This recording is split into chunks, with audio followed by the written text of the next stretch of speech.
Okay, picture this. Imagine the exact moment a human heart stops beating, right? Most of us just think of this as a fade to black, a quiet, peaceful end to the story. But recent scientific discoveries are actually painting a completely different, frankly shocking picture of what happens next.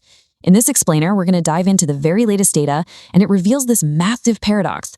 The exact moment your heart stops might actually be the most alive your brain has ever been. We are going to track exactly what happens when the lights supposedly go out. So, we're going to treat this explainer exactly like a ticking clock.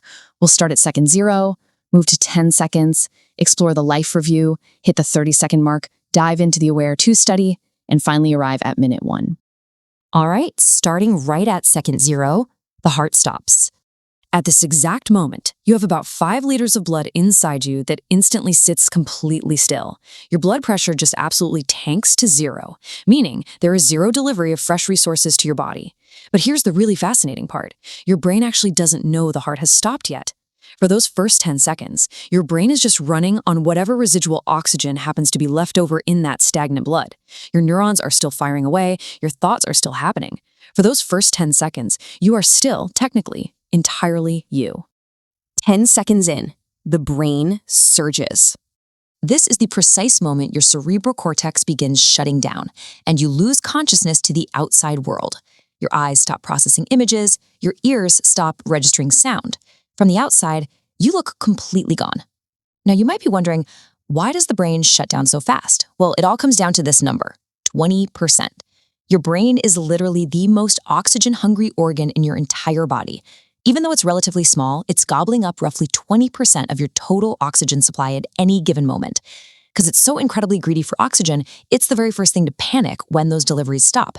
But losing consciousness to the outside world does not mean the brain itself is just quietly powering down. Actually, scratch that. It's the exact opposite. In 2023, a neuroscientist at the University of Michigan named Jimo Borjigan published a study that fundamentally changed how we view dying. Her team was monitoring the brain activity of 4 comatose patients right as they were taken off life support. They fully expected to see a slow, quiet fade to black, like a laptop running out of battery. But in 2 of those 4 patients, within seconds of losing oxygen, the brain surged. Borjigan's own blunt reaction to the data, she called the surge, quote, crazy high. And this wasn't just some random dying static. This was a massive spike of highly organized gamma wave activity.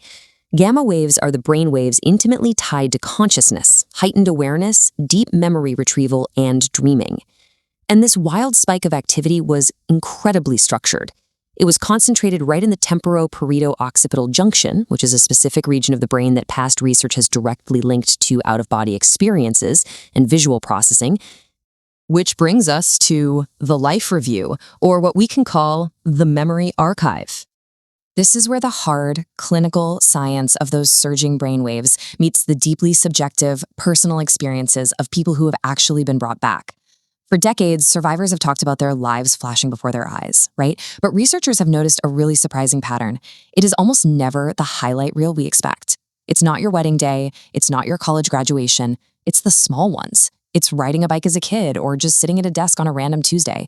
There's this incredibly striking story of a resuscitated young man who vividly remembered seeing a white cat on a staircase. He didn't even recognize the memory, but after he recovered, he described the exact layout of the stairs and the cat to his mom. And she confirmed they lived in that exact building with that exact neighbor's cat when he was just 14 months old. So what's happening to the physical body while the mind is doing all that? That brings us to 30 seconds. The body shuts down. I really want to emphasize the intense juxtaposition happening right here. Inside, there is this transcendent neurological surge of vivid memory and hyperawareness. But on the outside, the physical body is in total shutdown mode. Your blood has completely stopped carrying oxygen. Your muscles aren't getting any instructions from a functioning brain anymore, so they just relax completely.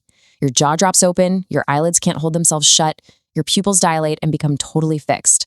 The eyes are physically intact, sure, but they're literally just empty lenses now, with no one behind them. And the scale of this physical shutdown is just staggering. We're talking about all 37 trillion individual cells in your body suddenly realizing the oxygen is completely gone. So to survive, they scramble. They switch from aerobic respiration, which needs oxygen, to anaerobic respiration, which doesn't. This little backup generator keeps them alive for the moment, but it pumps out a nasty byproduct, lactic acid. And by the 30-second mark, that acid is building up incredibly fast inside your tissues. Moving right along to the Aware 2 study and the perception of death, because you really have to wonder, are those empty eyes really seeing nothing at all? Dr. Sam Parnia, who is a resuscitation researcher over at NYU, recently published the absolute largest study of its kind across 25 different hospitals to figure out exactly what patients experienced while they were physically shut down. And the data is astonishing. A massive 40% of cardiac arrest survivors reported having some perception of consciousness while they were clinically dead. About 20% described a highly structured, recalled experience of death, meaning they had very clear memories and awareness. And roughly 3%, they reported full visual and auditory awareness, meaning they could actually see and hear what was happening in the room, even though their hearts were stopped and they were showing zero outward signs of life. And honestly, one of the most comforting things to come out of this data is the consistency of it all. Patients consistently reported feeling incredibly peaceful. They talked about seeing bright lights, and many of them had encounters with deceased relatives, like a parent or a grandparent, who seemed to be there specifically to meet them or guide them. Now, science can't fully explain if this is just a final, comforting hallucination generated by a surging brain or something else entirely, but the data unequivocally tells us that the dying experience is very rarely dark or painful. Finally, we hit minute 1, biological limbo. At this exact 60-second mark, you've entered a really critical state. You're not alive in any traditional sense, but you're not irreversibly gone either. Your body temperature hasn't even really changed yet, but your skin is just starting to go pale as the blood drains from those surface capillaries.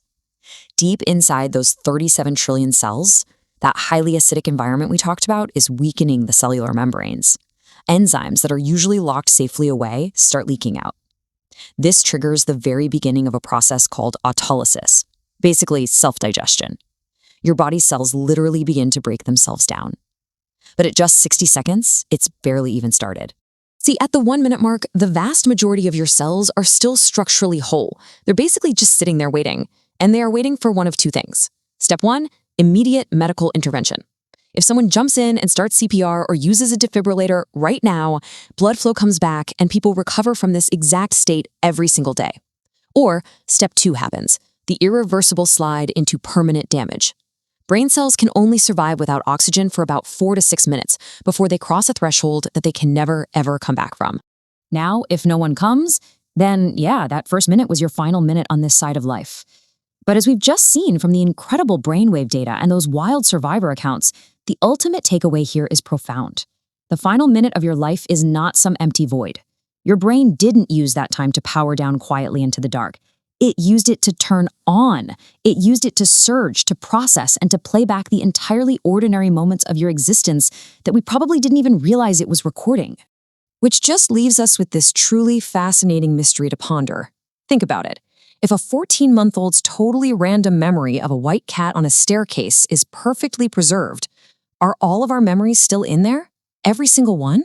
And if it's the quiet, ordinary Tuesday afternoons that actually flash before our eyes in our final 60 seconds, did we value those ordinary moments enough while we were actually out there living them?